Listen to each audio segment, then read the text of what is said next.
guys. Ang trap. Ito. Siya.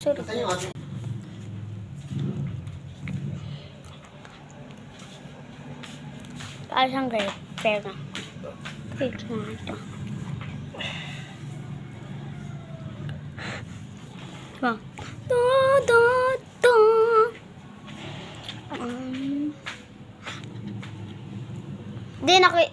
Dahil nakita ko si Abo.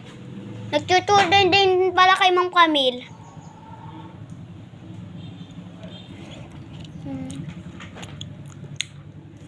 Kala ko. Next. Ano naman guys? Next.